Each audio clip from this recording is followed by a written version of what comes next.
Everybody, hey, look over here. We're going to do some. Ladies and gentlemen, Joe to be on the line as he does every week. It is Mike Reyes from Cinemablend. He is here to converse with me about the human subjects of entertainment and movies and TV. Hey, Mike, how are you? Error. What? Hi. I'm good. How are you? I'm hanging in there. We've got a interesting week as due to circumstances beyond my control. We're recording a little bit early this week, so we don't have full-fledged reviews of some of the movies coming out. We can definitely talk about them. We're going to talk about some movie trailers this week and whatnot. You know what? Let's just dive into the Gladiator II trailer. I just watched it. It was just released, yesterday? I think it was yesterday. Yeah. See, I lost track of it because in our profession, we do a thing called shells, where basically if we know something's coming, it's like, okay, let's write up like as much as we can in a short amount of time or in advance, so we can cover it as soon as it happens. Yeah. Oh, And that makes sense. I had that prepared the day before. Okay, so we got the trailer for Gladiator 2. Denzel Washington's in there. Pedro Pascal, Paul Mescal. Is that how you say his name? Paul Mescal, Joseph Quinn from Stranger Things and Quiet Place Day One. It looks interesting. Here's my trepidation with this movie. I hope the connection between it and the original Gladiator isn't really flimsy. I don't think it's going to be flimsy, considering you've got Connie Nielsen coming back as Lucilla, and you're bringing the character of Lucius back to basically become a gladiator, and which some people are confused as to why that happened.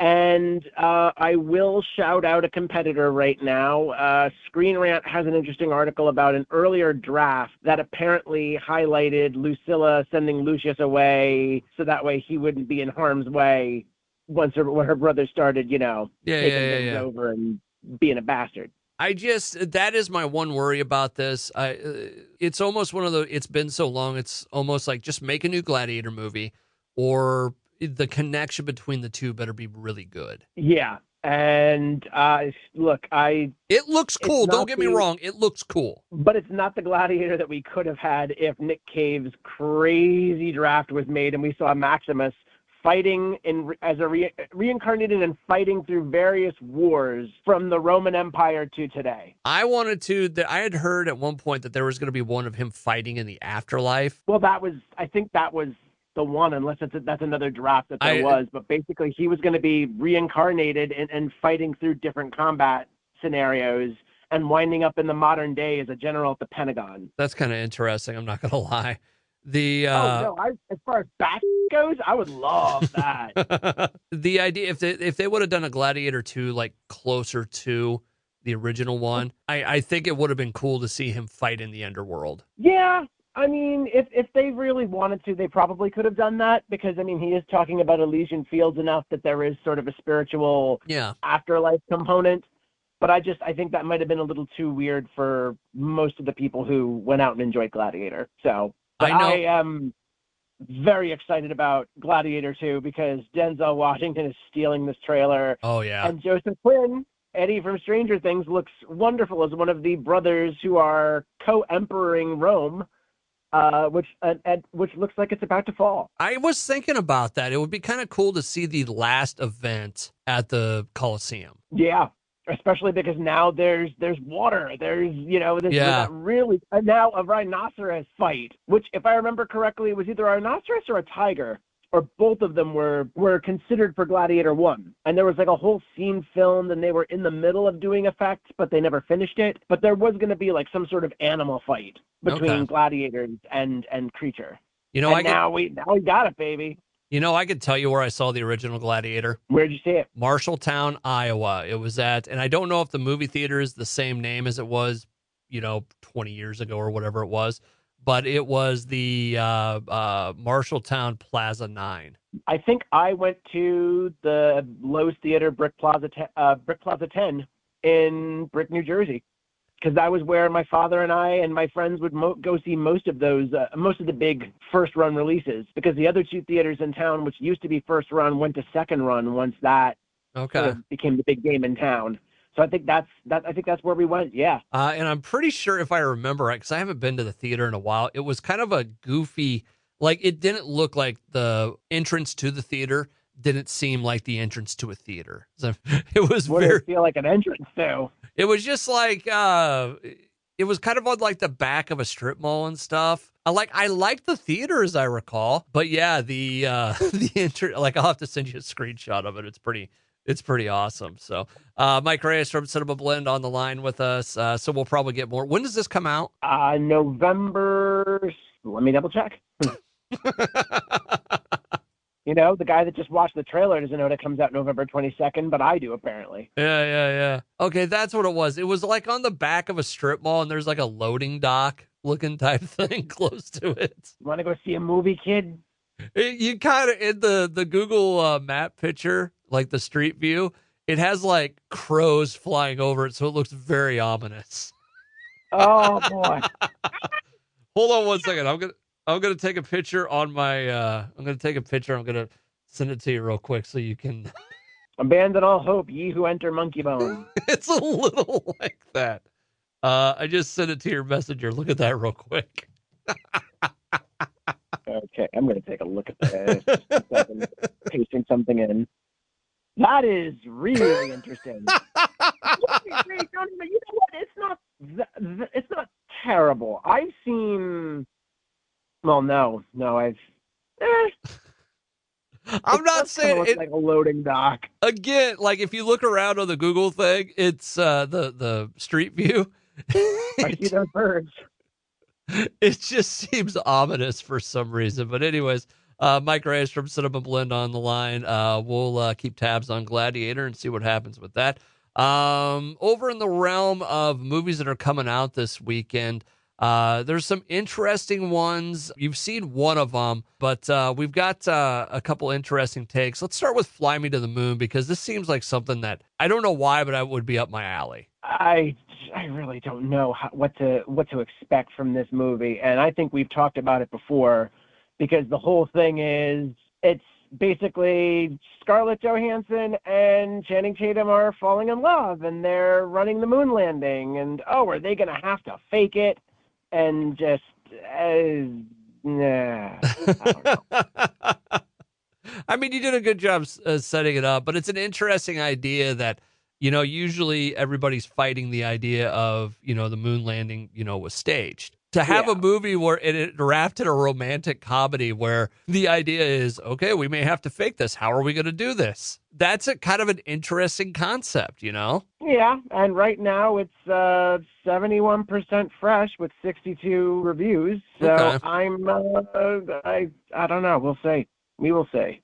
Maybe Channing Tatum and Scarlett Johansson are just fantastic together. I would not doubt that they're fantastic together, although I am seeing a review here that says the movie is, quote, a tonally uneven, overlong, and meandering mess. Scarlett Johansson and Channing Tatum have barely any chemistry together, end quote. Uh-oh.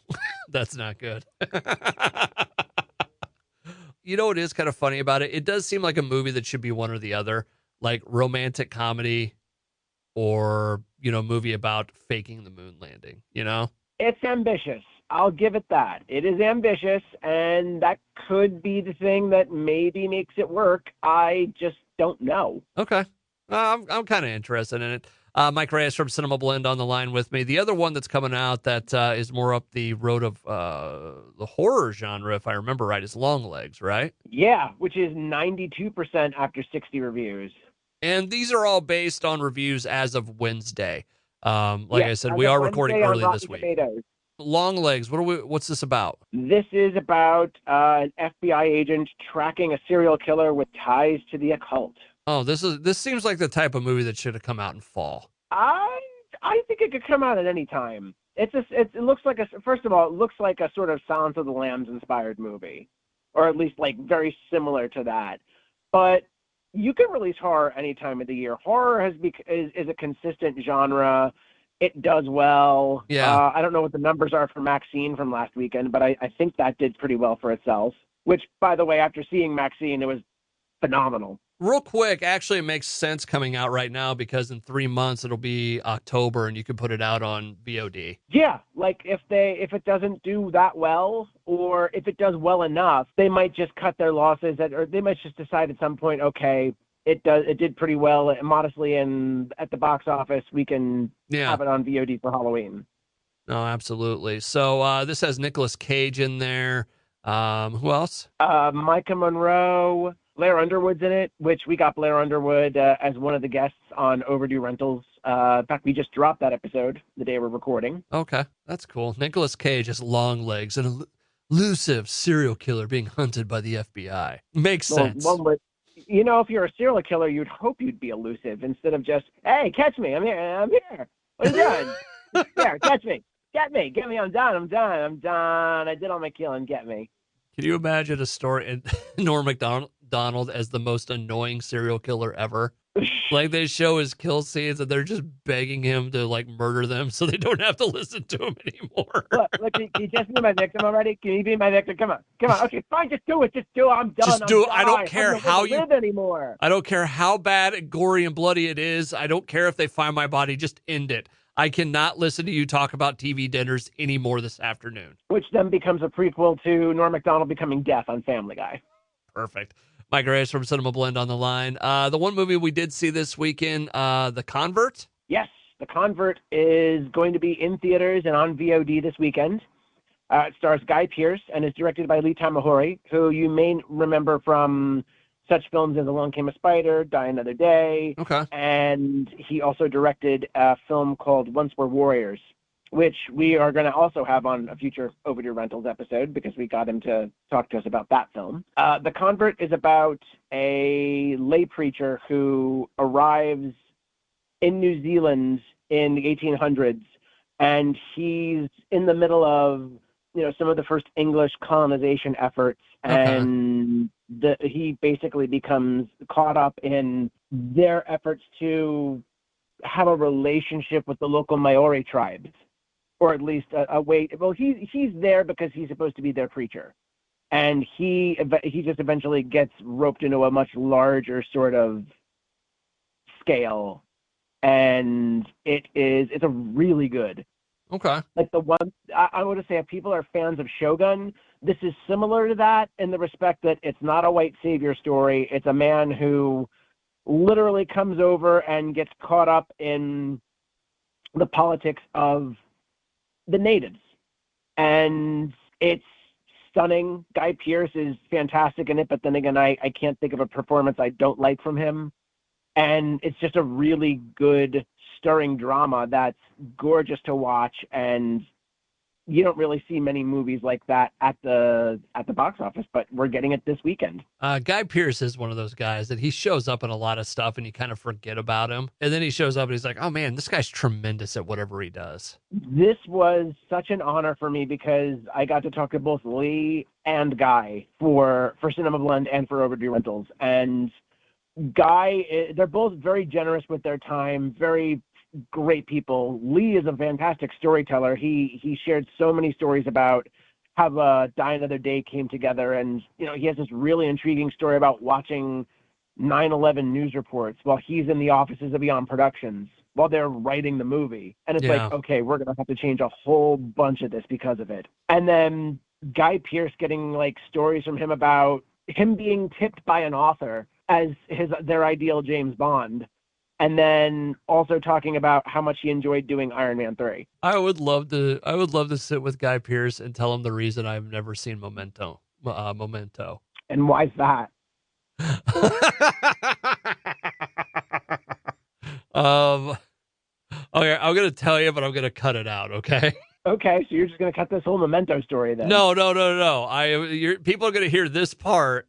And then when I go to tell the story, I'm either going to bleep it or I'm going to cut it out because I just want your reaction. You ready? Okay. So.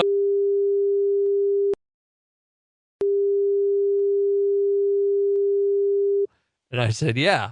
Or no, I said, no. So basically.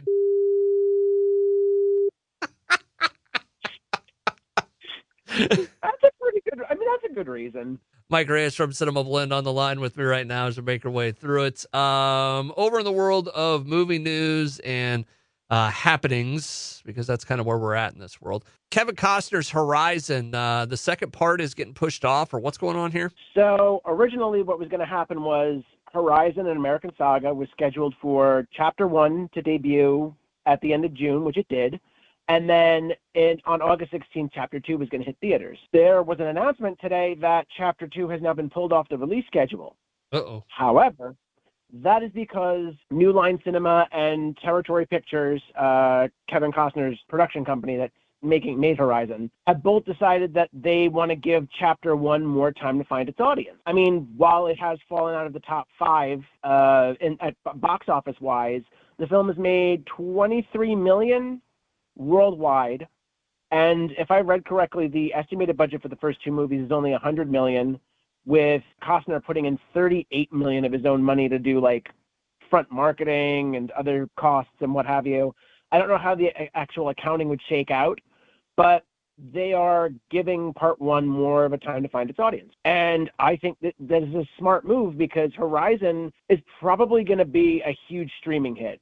I believe that's what made Yellowstone the mythic hit that it was. And also, Horizon is a film that skews older, so there's a lot of folks that aren't going to want to head to the theater, even though they absolutely should. Yeah. So they need a little more incentive.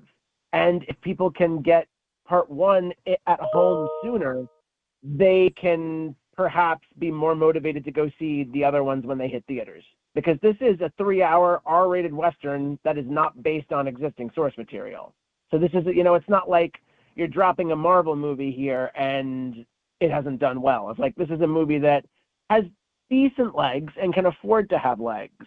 Yeah. We'll see that there's no date for when they're going to reschedule Chapter 2. And there's also no date on when it's going to hit Max, because I think that's going to be another part of their strategy. They may want to send it to Max. I don't know. Hopefully, I know PVOD will help, because at least PVOD is like $25 a pop when it first comes out. hopefully it goes to Max soon, because then I'll be able to watch it. Yeah, well, you don't want to support Kevin Costner's vision? Wow, okay. No. Good job. I don't. No, I Good do. job. I don't. I do. I mean, I just want to watch the movie. Mike Reyes from Cinemablend on the line with me. Before we kind of wrap things up, I just also, did you see the Ryan Reynolds thing with Deadpool and Wolverine and The Bachelorette? No. Did you see the Shrek 5 thing? No, there's a Shrek 5? Let's trade off. You go first.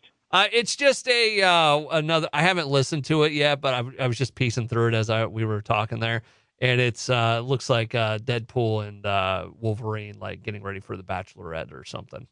And them zooming in on Hugh Jackman's ass. I thought I heard something about them doing like a spot for The Bachelorette. And I mean, why wouldn't you zoom in on Hugh Jackman's ass? I mean, have people seen Hugh Jackman? Yeah, but you know what? In the Wolverine costume, not that great. Well, the Wolverine costume is not really built to accentuate it. No. Meanwhile, the Deadpool costume is. And Absolutely. Ryan Reynolds has a nice ass of his own. All right. So what's going on with Shrek 5? Yeah, so Shrek 5 has been confirmed, heading to theaters July 1st, 2026. And there had been on and off talks about a Shrek 5 happening for a while. And even Eddie Murphy in recent interviews was like, oh, yeah, he thought it was going to be released next year, because I think they're getting ready to go and do recording sessions soon, or it sounded like it was happening soon. So sure enough, after Illumination racks up a huge opening for Despicable Me 4 on 4th of July weekend, they're going to want to keep that Will Smith style energy alive, because, 4th of July weekend used to be Will Smith. Yeah. And now Illumination seems to have it, because Minions Rise of Gru was released the same weekend, and now Despicable Me 4. So now they released a teaser that says The All-Star returns in theaters July 1st, 2026. Okay. And Mike Myers, Eddie Murphy, and Cameron Diaz are all confirmed to return in their respective roles as Shrek, Donkey, and Fiona. You know what's weird about Eddie Murphy in this movie? What? I don't know why, but I always feel like this is one of the ones he doesn't phone in. I could see that. Like, I also saw that with Axel F. It did not feel like he was phoning that in. Which we can talk about Axel F real quick, because I did watch that this weekend. Ooh. Oh, well, then we have to. All right, well, let's go to it. Axel F. I thought it was really good. I didn't have any issue with. I wasn't crazy about the ending, like I told you on the phone the other day. But the overall movie of it, I liked it. It seemed like it fit into the Beverly Hills Cop universe. It seems like it fit better into the universe than Beverly Hills Cop 3. Yeah, I haven't seen 3 in years, but I wouldn't be surprised. We were even talking about that in the staff meeting the other day, and it's just, you made a PG-13 sequel to an R-rated franchise and made some really interesting choices with your iconic theme tune, including like a whole, the Beverly Hills Cop theme is not meant to be done by a full orchestra, not a full traditional orchestra. That's not, and just they did it in 3, and it sounds so like weird. It's like you're at a Pops concert where it's like movie themes of a Hollywood past, and it's just no. Although there is one line from there is one line from Beverly Hills Cop 3 that always makes me laugh, and I always Let me guess. Is this the illegal Top Shop? No, it's not that part. It's at the end where when he's fighting them all in the amusement park, and like the one guy's dead, and he hides behind him, and he holds up his arm, the limp arm of the guy, and he goes, "He ran up those stairs." And then the water comes out and wipes out a bunch of guys. I don't know why, but I've always thought that line was funny. He ran up those stairs. But no, getting back to Axel F. No, it fit into the universe. I liked seeing the characters were well used. They weren't shoehorned in just a way that doesn't make sense. I like the addition of what's his name, Gordon Levitt, Joseph Gordon-Levitt. Yeah. I liked the girl that played his daughter. I thought she was fantastic. Yep. Oh, Taylor Page. If you like Taylor Page, I think you should see a movie called Boogie. She's also fantastic in that. Okay. But overall, the only like I was telling you on the phone the other day, the only part that I wasn't crazy about was the ending, because you know what? It felt like a hat on a hat. I can kind of see that. Yeah, I can kind of see that. I think I don't know if I had told you this or told someone else this, but I think the way you solve that is you just put that other one at the way end. Yeah, you could. You the one with Taggart, Billy, and Axel in the car as like a post credits. And then maybe you switch it for some other moment at the some other like quick moment that ends the movie proper, and it's just like maybe everybody's like in the hospital room, or Joseph Gordon-Levitt comes back and they start talking, something to space it, and then at the end you have that the gag works again. That, or they could have in the first movie when Axel sent food out to them, they could have brought him food in the hospital. Or that, you have that as the end proper. Yeah. And then somehow it gets taken away. And then you put it as the post credits, the scene in the car where he gets out again. It just needed there you go. We solved it. It just needed something in between it, because it went from one thing to another, and it was like, okay, it's the same joke, and it's a hat on a hat. That's what it felt like to me. So, yeah, there was no space for it to work. And just, again, what do we say on this show? How can I miss you if you don't leave? Yeah, that's right. Mike Reyes from Cinemablend on the line. As we wrap up, I want to talk Star Wars, because how could we not? The Acolyte. Dude, the Acolyte is a weekly thing. Do we not cover weekly news? The other thing, what we haven't talked anything about is House of the Dragon. Oh, well, you should talk about both of those, because you're the one watching them. Well, you talk about how could I miss you if you never go away. That's Star Wars right now. It's go away for years. Yeah. Disney Star Wars is just, on a whole, awful. There's not enough good in Disney Star Wars to justify it to me. Like, there are, don't get me wrong, there are cool moments. There are things I've enjoyed. There's series I've liked, but on a whole, the product that they've put out over the years since they took over is just awful. Not all of it. No, that's what I'm saying. There's not enough good in there to save it. There's for me. Good in him. I can sense it. Yeah. If you were going to say, is there enough good in the Star Wars that's come out to save it and not erase it from human memory? I'd say no, erase it. Well, let's just start over. I don't know if I would erase it completely. I know. I mean, you really want Last Jedi in there. I get it. And Rogue One and Solo. Yeah. See, I hate Solo. And I know we've argued about that before, and I know you're going to call me wrong or whatever, but that's fine. It's You just, know, I'm still your friend, right? but it's the Acolyte has boiled down to, I don't care about anybody on the screen. Yes, you had some good fights. There was some interesting action. There's a hint of an interesting idea in there every once in a while, but I don't care about anybody on the screen. See, that's a valid thing to say. And I brought this up to you a couple weeks ago where it's like, you don't have, like when you were a kid, you knew who the good guys and the bad guys were, and you knew who you wanted to be when you played. Oh, I'm going to be Luke, I'm going to be Han, or I'm going to be, whatever. Like, you don't have that. It's just a whole bunch of people that are unlikable for different reasons, whether you're boring or your story doesn't make sense or you're creepy or what have you. It's just there's little parts of this show that I enjoy. But I feel like because I'm a Star Wars fan, I have to watch this thing. Shut up and eat your Star Wars. No, it's seriously a lot of it. Like last night was mostly flashbacks. Can we go a series without flashbacks for a little bit? Okay, let's do a quick 5 here.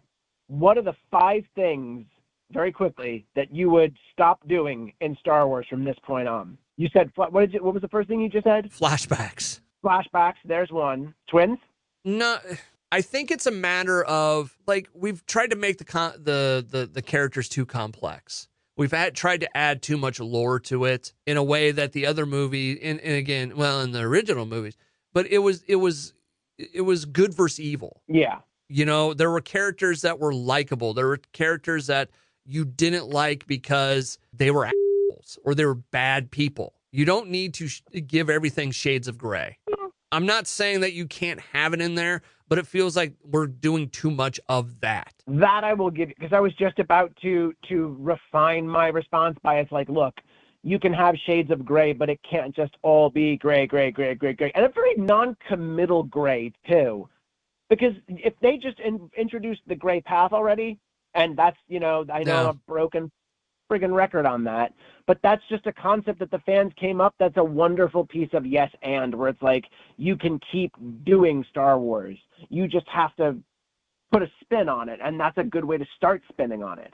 Oh, we've talked about this in the past where sometimes you need to give your audience what they want. Yeah. And I don't feel like Star Wars takes care of their audience as much as they should. I feel like there's a whole lot more, well, if you don't like the Star Wars, well, you suck. I don't know. I don't know how properly to word it. I don't feel like Star Wars always takes care of their fans. Ouch. Do you? I don't know. I don't know. I got It drunk. depends on what it depends on what you think about in terms of taking care of their fans. It's like that. It almost sounds like a nanny. I don't want you to be my franchise nanny. I want you to do something that makes me interested.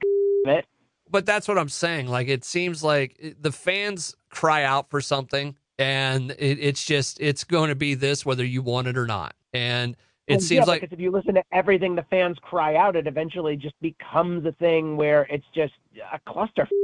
No, and I'm not saying you should always listen to the fans. That's not what I'm saying. But I mean, when the fans have an idea of something they've want, or they've been complaining about what's been happening. I mean, and I hate to bring it up, but we talk about that season 3 of Star Trek, that they found a way to give fans what they really wanted. And it was enough to forget about some of the bad things that came with Picard. It's a very interesting balancing act that it is. And I don't think they've done it well. I can see that. Yeah. That's, I've fallen off of Star Wars so much because of some of the approach to this franchise. Yeah. And I remember when I first was deep into Star Wars was in middle school, when you only had the classic trilogy, and the prequels were like a whisper of a rumor, and it's like I'm not sad that they continued Star Wars, but the sequel trilogy, even with Last Jedi being something I like, I know it wasn't totally planned. Yeah. And I know that it was something that was always subject to change. And that was definitely a weakness when it came to, that's sort of the other side of the spectrum, whereas, you sort of have George Lucas having too much control as one side, not having a plan as the other side, and the sweet spots in the middle where George Lucas was still very much involved, but between his wife Marcia helping edit Star Wars and then other writers and directors coming in to do the sequels, you had something that was more It wasn't done by committee, but it was more of a collaboration than just a straight ahead, this is it, this is it.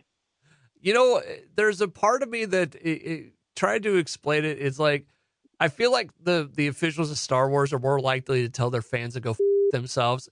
We're not the problem. You're the problem more often than a lot of other franchises. You didn't like it? Well, that sounds like a you problem to me. Mm-hmm.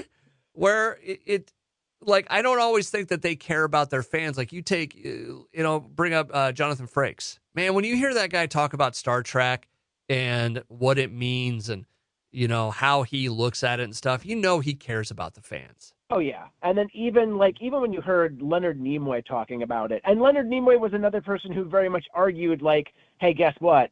Canon isn't always what you want it to be, but open up your heart to it and enjoy it. Yeah. Albeit Star Trek didn't get to the point where Star Wars did. But that was still a better explanation than just, deal with it. It's like, open up your mind to possibilities. I didn't ever hear, as much as you want to make fun of George Lucas for, like the love story and stuff with the prequels and all this, not once did I ever get the impression from George Lucas in an interview that it was like, go yourself, Yeah. Yeah, he never really did that. It wasn't like he was trying to turn his back on anyone. No, it was like, well, I like it, or, he had his way of kind of explaining things away. And I think that was the thing about it. It was never like, I think Disney now, with some of the different directors and writers and all this, and it's like, I don't care what you think. I don't give a what you think, more than, hey, we're really glad to be a part of the Star Wars universe. Yeah. So anyways, we probably talked round and round and round about that. That should be some interesting editing for me. Mike Reyes. Oh yeah, what you're all going to hear is basically going to be like a 15-minute version of a 30-minute argument, not argument, 30-minute discussion, because that was really a discussion. Yeah, it was, and it just, you know what? I think that's what it kind of comes down to. It the more that I think about it, it seems like recent directors, writers, and higher ups for Star Wars, they don't want to be a part of Star Wars. They want to change Star Wars, and I don't mind that. I don't mind it, but you still have to be Star Wars. It has to be a yes and. Yeah, where it's that's exactly it. It's the improv rule of yes and, where it's like you don't have to stay completely in that lane. You can make changes, but at the same time, it's like, to a degree. No, shut up and eat your Star Wars. That's what it's become. Yeah, I can't get behind that. I can get behind pushing in new directions, and it probably all is just it's a reaction to the way that Last Jedi was received by people. Yeah, I don't know. I'm saddened by it. Yeah. Well, I mean, like you said, I mean, there's people that like it, people that don't. I mean, look at me and you and our likes and dislikes of Star Wars. Well, yeah, but again, this was a conversation. We kept it very civil, and we didn't. It's something that people are sort of lacking with that whole thing. You don't like it? That's your problem. Zongas. Mike Reyes from Cinemablend. Real quick, the House of the Dragon. You want to talk about, as the kids call it. You want to talk about uninteresting and boring. And wasn't there a dragon fight this Yes, week? There was a 3-way dragon fight in the last episode, and it was still boring. I don't know how you take 3 dragons fighting and make it boring, where it includes the king crash landing and exploding. Yeah, it takes a special sort of franchise to make dragons boring, and Game of Thrones did it over and over and over again. The dragons in the original Game of Thrones, I liked. I didn't have any issue with them. I thought it was good. I even felt really, really like one of the worst deaths I've ever seen on screen was the death of the one dragon at the hands of the Night King. That bothered me for some reason, and I don't know why. I felt something for that dragon when he died. This show, Jesus Christ. Like, I'm watching it. I'm trying to get into it. I'm trying to, like, it's just, I don't know. I don't know. Yeah. It seems like subplot within subplot within subplot, and this person's trying to screw over this person, and they didn't hear the thing right, and this war is for dumb reasons, and it's just like, God. And you know what? Matt Smith is a great Doctor Who and a great actor, but in this, it's like, you need to do something and do it quick to make me love you in this. Well, I guess, how many episodes are left in the season? I don't know. Probably 1 million at this point. I mean, the whole thing feels like it's been going on for way too long, and I'm just done. Yeah. So, all right. Well, we'll leave it done at the.